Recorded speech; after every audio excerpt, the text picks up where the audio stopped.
Assalamualaikum warahmatullahi wabarakatuh. Good morning class. Good morning students. Mudah-mudahan kita semua dalam keadaan sehat walafiat. Baiklah, kita mulai pelajaran hari ini dengan materi tema 7.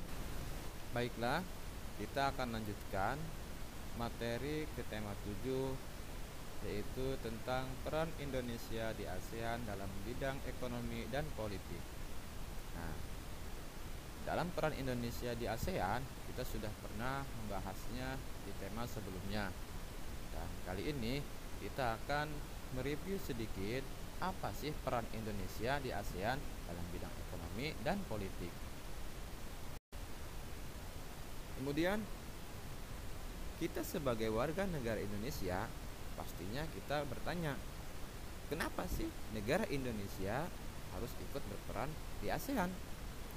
Dan kalau negara Indonesia ikut berperan di ASEAN, apa pengaruhnya peran Indonesia tersebut di kawasan ASEAN, terutama dalam bidang ekonomi dan politik? Dalam kerjasama ASEAN, terutama di bidang ekonomi, Indonesia memiliki peran sebagai produsen, distributor, dan juga konsumen. Pastinya kalian sudah tahu apa yang dimaksud dengan produsen, distributor, dan juga konsumen. Sebagai distributor, Indonesia berperan menyalurkan atau mengirimkan barang-barang tersebut kepada negara-negara ASEAN. Pendistribusian tersebut bertujuan untuk membantu terpenuhinya kebutuhan masyarakat di negara-negara ASEAN dan juga meningkatkan devisa negara. Sedangkan peran Indonesia sebagai konsumen adalah membeli berbagai hasil produksi negara lain. Peran tersebut diwujudkan dalam kegiatan impor barang. Dalam penjelasan tersebut, peran Indonesia dalam ASEAN diwujudkan dalam bentuk kerjasama, seperti menerapkan tarif khusus terhadap barang dan jasa sesama negara ASEAN. Kerjasama ini bermanfaat untuk meningkatkan perekonomian antar negara ASEAN. Yang kedua, mendorong penanaman modal di negara-negara ASEAN. Peran ini bertujuan untuk mengembangkan dan meningkatkan perekonomian. Yang ketiga, mengembangkan wilayah-wilayah yang berpotensi dalam bidang perkebunan, perikanan, dan pariwisata. Yang keempat, mendukung kegiatan yang dilakukan oleh Badan Penelitian di bidang pertanian yang terletak di negara Filipina. Dan yang terakhir, mendirikan proyek industri yang dikelola bersama. Peran ini diwujudkan dengan pendiriannya pabrik urea di Aceh dan di negara Malaysia. Selanjutnya, bagaimana peran Indonesia dalam bidang politik?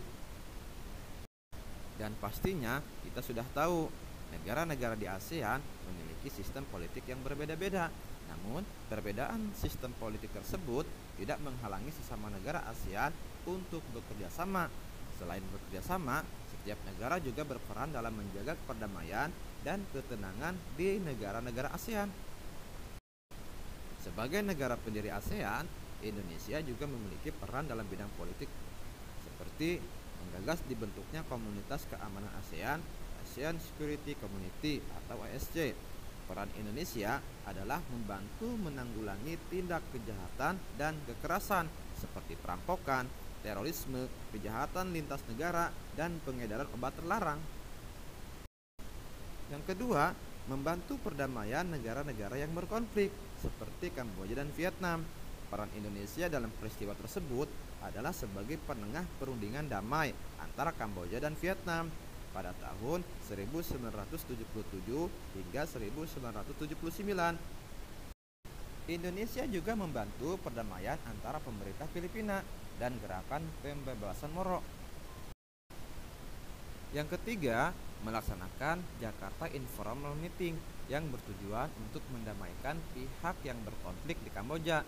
Indonesia mengirimkan pasukan perdamaian dan mengusulkan diadakannya pertemuan yang disebut Jakarta Informal Meeting.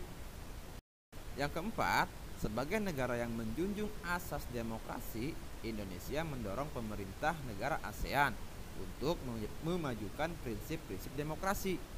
Dan yang kelima, mengusulkan pembentukan Badan HAM atau Hak Asasi Manusia di negara-negara ASEAN. Peran ini diwujudkan Indonesia dengan mengajak negara-negara ASEAN melindungi hak asasi warga negaranya. Baiklah, itulah peran Indonesia di ASEAN, terutama di bidang ekonomi dan bidang politik. Dari penjelasan tersebut, seharusnya kita semua sebagai warga negara dapat mengetahui mengapa Indonesia harus ikut berperan di ASEAN dan apa pengaruh peran Indonesia di ASEAN, terutama dalam bidang ekonomi dan politik. Agar kalian dapat lebih mengerti, kalian bisa mengerjakan soal-soal berikut. Ada 3 soal. Soal yang pertama, mengapa Indonesia harus ikut berperan di ASEAN? Yang kedua, apa sih pengaruh peran Indonesia di ASEAN dalam bidang ekonomi dan bidang politik? Dan soal yang ketiga, setiap negara anggota ASEAN mengirimkan duta dan konsulatnya sebagai wakil negara di negara-negara ASEAN. Menurut kalian nih, apa tujuan dikirimkannya duta atau konsulat tersebut? Dari 3 soal tersebut, kalian bisa mengerjakannya langsung di Google Classroom atau bisa mengirimkannya melalui WhatsApp kepada wali kelas masing-masing. Baiklah, untuk materi IPS kali ini kita cukupkan dengan membaca hamdalah alhamdulillahirabbil alamin. Cukup sekian. Assalamualaikum warahmatullahi wabarakatuh.